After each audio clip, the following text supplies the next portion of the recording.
വിവാഹ ഘോഷയാത്രയ്ക്കിടെ കൊലപാതകം. ഡിജെയിൽ നൃത്തം ചെയ്യുന്നതിനിടെയുണ്ടായ തർക്കമാണ് ഇരുട്ടിന്റെ മറവിൽ കത്തികൊണ്ട് കുത്തിക്കൊന്നു.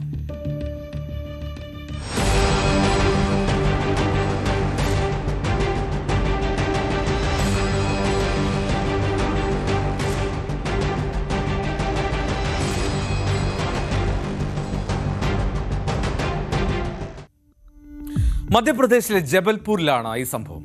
ബുധനാഴ്ച രാത്രിയായിരുന്നു ആ വിവാഹത്തിന്റെ ആഘോഷം. സുനിൽ അഹിർവാർ എന്ന 40-കാരനാണ് ഈ സംഭവത്തിൽ കൊല്ലപ്പെട്ടത്. സഹോദരി ഭർത്താവ് മഹേഷിനൊപ്പമാണ് ഈ വിവാഹത്തിൽ ആഘോഷത്തിൽ പങ്കെടുക്കാനായിട്ട് ഇയാൾ പോകുന്നത്. വിവാഹാഘോഷങ്ങളുടെ ഭാഗമായിട്ടുള്ള ഘോഷയാത്രയിൽ അങ്ങനെ പങ്കെടുത്തു പോവുകയാണ്. വലിയ DJ മ്യൂസിക് ഒക്കെ ഉണ്ടായിരുന്നു. അതിൽ നൃത്തം ചെയ്യുകയായിരുന്നു വന്നവരെല്ലാം. ഇതിനിടയിൽ ചില തർക്കം ഉടലെടുക്കുന്നു.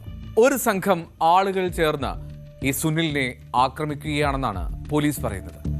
കത്തികൊണ്ട് 15 തവണയോളം കുത്തി ഇയാളുടെ നെഞ്ചിലും അരയിലുമാണ് കൂടുതൽ കുത്തുകളേറ്റത്. ഏറ്റവും അടുത്തുള്ള ആശുപത്രിയിലേക്ക് ഉടൻ തന്നെ എത്തിച്ചു എങ്കിൽ പോലും മരണം സംഭവിച്ചു എന്ന് പോലീസ് പറയുന്നു.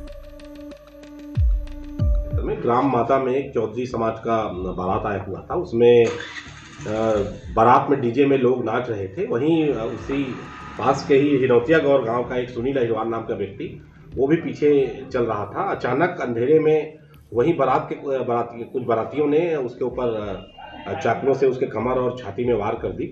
वो घायल हो गया और इसमें तत्काल उसको इलाज के लिए भेजा गया और इसमें जानलेवा हमले का अपराध रात में ही दर्ज किया गया था. बाद में इलाज के दौरान सुनील अहिरवार की मृत्यु हो गई है. उसमें हत्या की धारा बढ़ाई जा रही है और जो भी इसमें अज्ञात आरोपी जिन पर ये मामला दर्ज है इनके बारे में सूचना जुटाई जा रही है और जल्द ही इसमें आरोपियों को गिरफ्तार किया जाए. അപ്രതീക്ഷിതമായുണ്ടായ ഒരു തർക്കമാണ് ആ അക്രമത്തിലേക്ക് എത്തിച്ചത്. ബരേലിയ പോലീസ് സ്റ്റേഷൻ പരിധിയിലുള്ള ജബൽപൂർ സ്വദേശിയാണ് ഈ കൊല്ലപ്പെട്ട സുനിൽ. സഹോദരി ഭർത്താവ് മഹേഷ് ആയിരുന്നു സുനിലിനൊപ്പം ഉണ്ടായിരുന്നത്. അങ്ങനെ ഈ മാട എന്ന ഗ്രാമത്തിൽ നടന്ന ബന്ധുവിന്റെ വിവാഹാഘോഷത്തിൽ പങ്കെടുക്കാനാണ് ഇരുവരും അവിടേക്ക് പോയത്. എന്താണെങ്കിലും ഇത്രമാത്രം ഒരു സംഭവം ഉണ്ടാകുമെന്ന് ആ ബന്ധുക്കൾ ആരും കരുതിയിരുന്നില്ല. हम और हमारा साला बारात में गए थे थाने मांदे. वहाँ पे डीजे के दौरान धक्का मुक्की के दौरान उनको आगे किसी ने हमला कर दिए चाकू से और उनको जानलेवा हमला किया है. तो उनको फिर अस्पताल लेके आए हम लोग. वो वहाँ ज़्यादा सीरियस हो गए. वो तो फिर उनकी दुर्घटना हो गई. എന്നാലും അതിക്രമത്തിന് ശേഷം ആ കുത്തിയവർ ഓടി രക്ഷപ്പെട്ടു.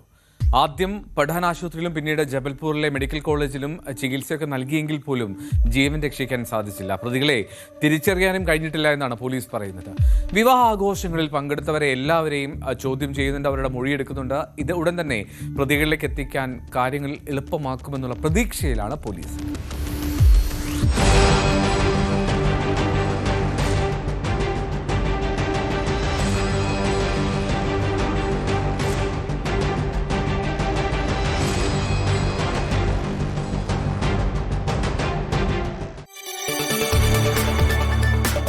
കൂടുതൽ വാർത്തകൾക്ക് news 18 Keralam YouTube channel subscribe ചെയ്യുക.